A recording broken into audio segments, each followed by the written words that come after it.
पिछले क्लास में आप सभी स्टूडेंट पढ़े पोजीशन ऑफ पार्टिकल और एटम के आधार पर यूनिट सेल दो प्रकार का, एक प्रिमिटिव और एक नॉन प्रिमिटिव। एक नॉन प्रिमिटिव भी 3 टाइप्स का, एफसीसी, बीसीसी, ईसीसी। यहाँ पर यूनिट सेल का क्लासिफिकेशन फिर से पढ़ने जा रहे हैं, क्रिस्टल का क्लासिफिकेशन फिर से पढ़ने जा रहे हैं, लेकिन बेस कुछ डिफरेंट है।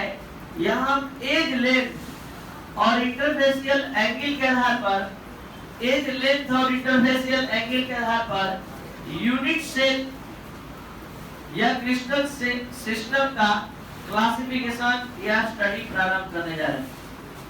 यहाँ एज लेंथ मतलब आप सभी लोग जानते हैं यूनिट सेल में बात करना सख्त मना है। इस क्लास में आपको बाहर कर दिया जाएगा, तीनों को ध्यान से दोनों लोग सुन लीजिए। पढ़ना है पढ़िए, तो यहाँ से चलते बनिए। यहाँ देखिए किनारे की लंबाई, एज लेंथ बताए थे यूनिट सेल में। एक होता है फेस, एक होता है कॉर्नर, एक होता है एज, एक होता है इंटरफेसियल एंगल। तो हम यहाँ इस क्लासिफिकेशन के लिए केवल 2 चीज को सहारा बना रहे हैं। पहला एज लेंथ, दूसरा इंटरफेसियल एंगल। एज लेंथ जैसे कि हमारा ध्यान इस एक्स एक्सिस पर जो एज है उसका एज लेंथ हमने मान लिया a, इसका एज लेंथ हमने मान लिया b और इसका एज लेंथ c। ये है एज लेंथ। इसके बाद interfacial angle alpha, beta, gamma. इसी 2 चीज को ध्यान में रखकर इस पूरे यूनिवर्स में जितने तरह के सॉलिड सब्सटेंस है सबके क्रिस्टल को इकट्ठा किया गया और इंटरफेसियल एंगल और एज लेंथ के आधार पर उसको क्लासिफाइड कर दिया गया। तो दिखाई दिया 7 टाइप का क्रिस्टल सिस्टम। ये 7 जो देख रहे हैं इसका मुख्य आधार, मेन बेस बस एज लेंथ और इंटरफेसियल एंगल के आधार पर क्लासिफाइड किया गया। अब एक एक आप बारीकी से देखेंगे तो समझ में आएगा कहना क्या चाह रहे हैं हम। देखिए जैसे ये है क्यूबिक, तो इस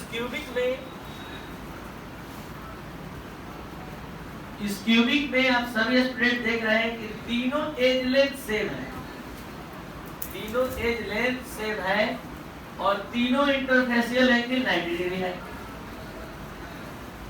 तो जब जिस क्रिस्टल में यूनिट सेल का तीनों एज लेंथ सेम होगा, तीनों इंटरफेसियल एंगल 90 डिग्री होगा, उसका नाम क्यूबिक, उसका नाम क्यूबिक।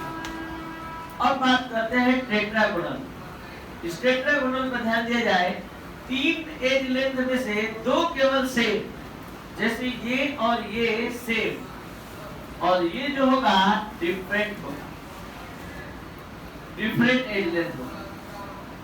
तो A इक्वल B का मतलब तो एज लेंथ सेम और नॉट इक्वल C मतलब ये डिफरेंट। और अभी भी इंटरफेसियल एंगल 90 डिग्री के होंगे सभी, इसमें भी सभी 90 डिग्री के थे, इसमें तो दोनों में क्या डिफरेंस है? इसमें एज लेंथ तीनों सेम था, एक डिफरेंट। धीरे धीरे आगे बढ़ेंगे, डिफरेंस सामने नजर आएगा। टेट्रागोनल और ऑर्थोरोम्बिक में क्या डिफरेंस है? इसमें क्या है कि तीनों एज लेंथ डिफरेंट होगा। ये एज लेंथ सपोज दैट ए वाला दूसरा लंबाई का होगा, दूसरा लेंथ का होगा बी वाला और तीसरे लेंथ का सी, तीनों अनइक्वल। तो ये हो गया। और तीनों अभी भी इंटरफेसियल एंगल के मामले में 90 डिग्री। तो धीरे धीरे क्यूबिक से टेट्रागोनल ऑर्थोरोम्बिक जाते जाते आप देख रहे हैं कि एज लेंथ बदल रहा और इंटरफेसियल एंगल सेम रहा। अब हम पढ़ते हैं मोनोक्लिनिक। तीनों एज लेंथ तो डिफरेंट होगा ही, साथ ही साथ यहाँ पर थोड़ा सा गलत लिखा हुआ है, 2 अल्फा बीटा का जो बॉन्ड एंगल होगा वो 90 डिग्री होगा। अब गामा का नॉट इक्वल टू 90 डिग्री होगा, यानी 2 इंटरफेसियल एंगल 90 डिग्री होंगे और एक डिफरेंट होगा। समझ रहे हैं? तो ये मोनोक्लिनिक का कंडीशन है, सिचुएशन है।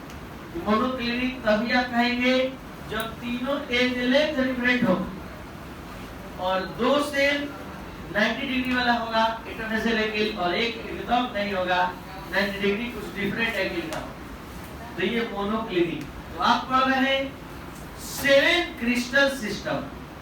कोई भी फॉरेन राइटर के बुक में या फिर आप नेट पर सर्च करेंगे तो टाइप्स ऑफ क्रिस्टल सिस्टम नहीं टाइप करेंगे, ये केवल एनसीईआरटी सिलेबस का हेडिंग है। इसका ओरिजिनल हेडिंग 7 क्रिस्टल सिस्टम है और ये 7 क्रिस्टल सिस्टम में से 4 आप पढ़ लिए। ये रहा 5वां रोम्बोहेड्रल, 3 एंगल सेम और लास्ट ये जो दे रहा है कि कोई भी इंटरफेसियल एंगल सेम नहीं होगा। और अब इसके बाद ट्राइक्लिनिक, तो ट्राइक्लिनिक में तीनों एंगल डिफरेंट, तीनों इंटरफेसियल एंगल, कोई 90 डिग्री नहीं होगा। और उसके बाद आता है लास्ट में, यहाँ पर ट्राइक्लिनिक में क्या है, कोई एंगल सेम नहीं, कोई भी इंटरफेसियल एंगल 90 डिग्री नहीं।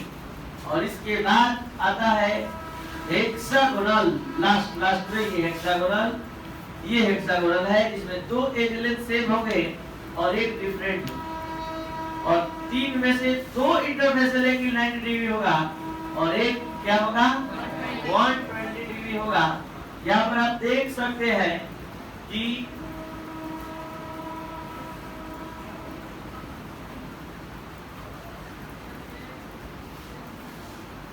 ये जो एज लेंथ है ये दोनों सेम है, ए और बी, और ये वाला जो एज लेंथ देख सकते हैं ये सी बड़ा है। और उसी तरह से एंगल देख लीजिए, ये एक 90 डिग्री दिखाएगा, ये मगर कितना है 120 और ये भी 90, तो ये 90 लेकिन ये वाला क्या हो जाएगा 120। तो ये है हेक्सागोनल। तो अब बात करते हैं एक बार फिर से, ये है आपका 7 crystal system, types of unit cell on the basis of interfacial angle and edge length. आपको बता दें इसके जस्ट बाद एक टॉपिक आ रहा है 14 ब्रेविस लैटिसेस, जो आप लोग खोलकर देख रहे हैं।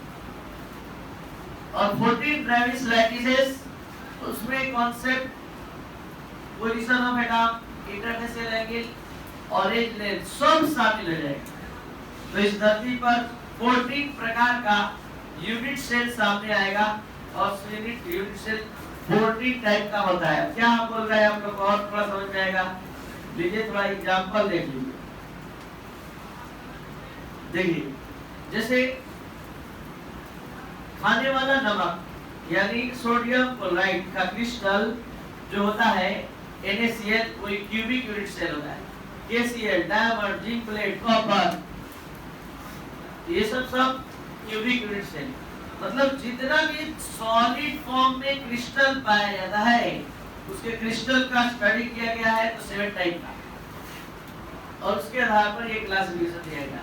और व्हाइट टीन है, SnO2 है, तो ये टेट्रागोनल है तो टेट्रागोनल एग्जांपल में है। इसके बाद ब्रोमिक, सल्फर, KNO3, K2SO4, ये सभी सॉलिड जिस क्रिस्टल फॉर्म में पाया जाता है उसके आधार पर ये 7 क्रिस्टल सिस्टम है। मतलब होना भी चाहिए, अभी नहीं कि हम बोल रहे हैं हेक्सागोनल और हेक्सागोनल का कोई एग्जांपल ही नहीं है धरती पर। हेक्सागोनल कहां देखने को मिलेगा? हेक्सागोनल ग्रेफाइट का स्ट्रक्चर होता है। इसके बाद ZnO होता है, CdS होता है, PbI, कुछ एक ही मेटल जो है 2 फॉर्म में पाया जाता है।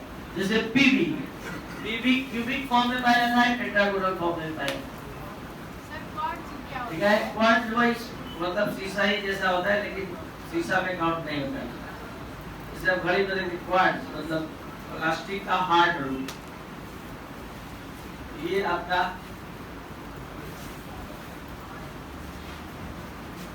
अब इसको अच्छे से आप लोग लिखेंगे और ज्यादा अच्छे समझ में आएगा जैसे जैसे हम आगे बढ़ेंगे।